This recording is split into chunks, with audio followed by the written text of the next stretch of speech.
1차 시 주제의 흥선대원군의 통상수교 거부 정책입니다. 우리나라 근대사는 사실 개항으로부터 문이 열리면서 시작이 되는데 그 직전 10년간 고종의 아버지였던 흥선대원군이 권력을 잡으면서 잠시 통상수교 거부 정책, 즉 쇄국 정책을 펼치게 되죠. 이 당시에 그 우리나라 주변 정세를 보게 되면 잠깐 앞 페이지로 넘어가 보도록 할게요. 104촉을 보시게 되면 이 시대를 우리가 무슨 시대라고 얘기냐면 19세기를 제국주의 시대라고 얘기를 합니다. 제국주의 시대. 19세기의 제국주의라는 것이 등장을 하게 되는데 여러분들이 중학교 때 아마 제국주의에 대해서는 배우셨을 거라고 생각을 해요. 여기 제국주의에 대한 설명이 나오기 때문에 잠깐 여기다가 네모 박스 한번 쳐보도록 할게요. 선생님 이렇게 약간 좀 두껍긴 한데 제국주의에 대한 정의가 여기 나와 있죠? 네. 강력한 군사력을 토대로 정치적, 경제적, 군사적 지배권을 앞세워 다른 민족이나 국가를 식민 지배하려는 적극적인 대외 팽창 정책을 제국주의라고 한다. 특히 산업혁명 이후에 영국, 프랑스, 독일 등 자본주의를 배달시킨 국가들이 아시아와 아프리카 등의 국가를 침탈한 과정을 얘기하고 그들의 침략을 정당화하기 위해 사회 진화론이라는 이론을 만들어서 음, 그 정당화, 어차피 인류가 발전하기 위해서는 인간 사회에도 적자 생존과 양육강식의 원리가 적용이 된다라고 하는 주장을 하게 되죠. 그리고 백인 우월주의 이런 걸 내세워서 제국주의 정책을 펼치게 되고요. 이런 가운데 우리나라 주변에 청나라하고 일본이 앞서서 개항이 이루어지게 되는데 청나라 같은 경우에는 영국과 아편 전쟁을 치르게 돼요. 1차 아편 전쟁 그리고 2차 아편 전쟁, 특히 1차 아편 전쟁 직후 난징 조약을 통해 1842년에 불평등 조약을 통해 영국에게 문을 열어주게 되고요. 이후에 2차 아편 전쟁을 치르게 되면서 심지어 이제 이 영국 프랑스와 청나라 사이에 베이징 조약이 체결되게 되는데 요거를 주선해준 대가로 러시아가 여기에 있는 연해주 지역을 얻게 되면서 조선에도 상당히 위기의식이 고조되는 상황이 벌어지게 되죠. 일본은 미국의 페리 제독이 흑선을 끌고 들어오게 되는데 미일 화친 조약이라는 것을 체결해서 1858년에 결국 문을 열어주게 됩니다. 그래서 조약으로 살펴보는 중국과 일본의 개항, 우리보다 앞서서 불평등 조약을 체결하고 청나라는 영국에게 그리고 일본은 미국에게 제일 처음 이제 문을 열어주게 된다. 각각 1842년과 1854년 이렇게 문을 열어주게 되고 우리는 이거를 다 지켜봤던 거죠. 그러면 이런 가운데 조선의 상황은 어땠냐?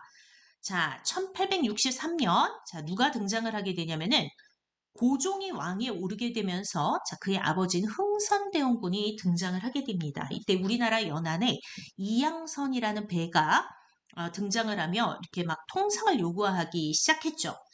흥선대원군은 처음에는 러시아를 가장 두려워했어요. 언제든 남하 정책을 추진할 수 있는 러시아가 우리 두만강 북쪽의 연해주를 차지하고 있었기 때문이죠.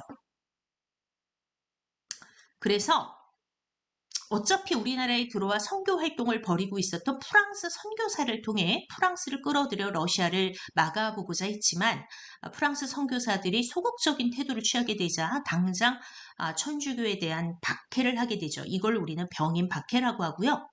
이것이 이제 흥선대원군의 통상수교 거부 정책의 시작이 되는 그런 사건이라고 볼 수 있겠습니다. 여기 보면 9명의 프랑스 선교사를 비롯한 8,000명의 천주교 신자를 처형한 사건 병인 박해가 1866년에 일어났다. 이거 프랑스하고 충돌이 일어나는 거죠. 그래서 병인 박해를 구실로 조선에 개방을 요구하며 군함을 보내 강화도를 공격했는데 이것이 바로 병인 양요다. 병인 양요와 관련 지어서는 한성근 부대의 문수산성 전투, 양원수 부대의 삼낭성 또는 정족산성 전투. 여기서 두 차례에 걸친 침략을 모두 물리치게 되고 1개월 만에 프랑스군은 철수를 했지만 강화도에 있었던 외교장각의 문화재를 불태우고 왕실 의궤를 비롯한 서적과 재물을 약탈한다. 이런 내용이 나와 있어요. 그래서 흥선대원군의 등장을 했고 서양은 침략을 통상을 요구했을 때 흥선대원군이 등장을 했고 1866년 병인 박해와 병인 양요 자, 한편 1868년 오페르트 도굴 사건이 일어나게 되는데 자, 독일 상인 이름이죠. 오페르트는 조선에 들어와 통상을 요구했으나 거절당하게 되자 흥선대원군의 아버지인 남영군의 유고를 이용해 통상을 요구하고자 남영군의 무덤을 도굴하는 사건이 일어나게 된다. 이걸 오페르트 도굴 사건이라고 얘기를 하고 흥선대원군은 이후에 이걸 막아내긴 했지만 통상수교 거부 정책에 대한 확고한 의지를 더 표명을 하게 되죠. 한편 1866년 병인 박해 직후에 미국의 상선 제너럴 셔먼호라고 하는 배 이름이에요. 대동강을 거슬러 올라가 평양까지 들어와서 통상을 요구한 사건이 있었는데 당시에 평안도 관찰소였던 박 교수가 제너럴 셔먼호에게 물러가기를 요구했지만 선원들이 약탈행위와 인명살상을 자행하면서 결국 제너럴 셔먼호를 불태워 침몰시킨 사건이 있었어요. 이걸 제너럴 셔먼호 사건이라고 하고요. 1866년에 있었던 이 사건에 대한 책임을 물어 1871년에 이 제너럴 셔먼호 사건에 대한 배상금 지급과 개항을 요구하며 개항을 요구했지만 흥선대원군이 이를 거부하게 되자 강화도를 또 공격하게 되는데 이걸 신미양요라고 하죠. 자, 이때는 초지진과 덕진진 그리고 특히 광성보에서 어제연이 이끄는 부대가 결사항전하게 되면서 20일 만에 미군이 물러가게 되죠. 이후에 흥선대원군은 전국 각지에 척화비를 세워 통상수교 거부 정책의 의지를 알렸지만 10년이나 이 통상수교 거부 정책을 펼쳤기 때문에 조선의 근대화가 늦어졌다는 비판을 받기도 한다. 이런 내용이 나와 있어요. 그래서 여기 보면 척화비에 관한 척화비 사진과 함께 서양 오랑캐가 침입했을 때 싸우지 않으면 화친하자는 것이니 화친을 주장하는 것은 나라를 파는 것이다. 이런 척화비의 내용이 나와 있고요. 여러분들이 여기서 이제 기억해야 될 거, 여기다가 선생님이 조금만 이렇게 조금 정리를 해드리도록 할게요. 1860년대 하면은 흥선대원군을 기억한다. 잠깐만. 군을 기억한다. 자, 연표 4개를 기억하는데 흥선대원군은 일단 통상, 수교, 거부 정책을 실시했고요. 관련 지어서 1863년 자, 고종이 즉위를 하면서 흥선대원군이 권력을 잡았는데 1866년에 자, 프랑스하고 관련되죠. 자, 병인 박해라는 사건이 일어나게 되고 직후에 제너럴 셔먼호 사건이 일어나고요. 병인 박해를 구실로 프랑스가 쳐들어온 것이 병인 양요다. 특히 절대 잊어먹지 말아야 될 거. 이거 다 프랑스하고 관련된 거고요. 병인 양요 때에는 한성근의 문수산성 전투, 양원수의 정족산성 전투, 그리고 문화재 약탈. 이런 내용이 나온 병인 양요다. 자, 1868년에 오페르트 도굴 사건이 있었고요. 1871년에는 자, 신미양요가 일어나는데 이거 미국하고 관련된 거고요. 어제연의 광성보 전투 기억하시고요. 직후에 척화비를 건립해서 흥선대원군의 통상수교 거부 정책에 대한 의지를 강화한다. 이렇게 여러분들이 여기 어려운 내용이 하나도 없어요.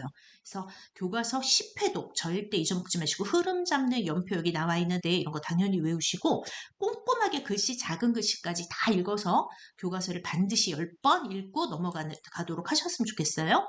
흥선대원군의 대외 정책에 대한 평가 한번 같이 읽어볼까요? 오페르트 도굴 사건에 대한 입장. 너희 나라와 우리나라 사이에는 원래 왕래도 없었고 또 서로 은혜를 입거나 원수진 일도 없었다. 그런데 이번 여기 보니까 덕산이라는 말이 나. 자, 여기 덕산이라는 말이 나오는데 남영군의 무덤이 있는 장소가 어디냐면은 충청도의 덕산이에요. 덕산 묘소. 자, 여기 덕산 묘소 사진이 나와 있죠? 저지른 사건은 어찌 인간으로서 참아할 수 없는 일 아닌가? 또 방비가 없는 것을 엿보고서 몰래 침입해 소동을 일으키고 무기를 약탈해 백성들의 재물을 강탈한 것도 사리로 볼 때 참아할 수 없는 일 아닌가? 이런 지경에 이르렀기 때문에 우리나라 신하 백성들은 힘을 다하여 한마음으로 귀국가는 당신네 나라 독일이죠. 하늘을 이고 살 수 없다는 것을 다짐할 따름이다. 굉장히 이제 단호한 입장을 보여주는 걸 볼 수 있고요. 서구 문물 수용을 통한 군사력 강화, 전교하기를 수레포의 규격이 비록 해국도지, 이건 서양을 소개한 청나라에서 받아들인 책이에요. 우리나라의 군사 일에는 익숙하지 못하지만 이번에 이것을 모방하여 만들었고, 서양 선박을 모방해서 수레포를 서양의 것을 모방해서 수레포, 대포죠. 자, 물속에서 이렇게 하는 대포예요. 어제 또 시험해 본 결과 그 배를 능히 격파할 수 있었으니 왜구에 대하여 무엇을 근심할 것이 있겠는가. 고마운 마음을 보이지 않을 수 없으니 훈련대장 신관호라는 사람이 이거 만들었대. 특별히 품계를 높여주도록 하라. 이렇게 내용이 나와 있고요. 대외 정책에 관한 학생들의 이야기 쭉 나와 있는데 여기까지 여러분들 보시면 되겠습니다. 10회독 잊지 마세요.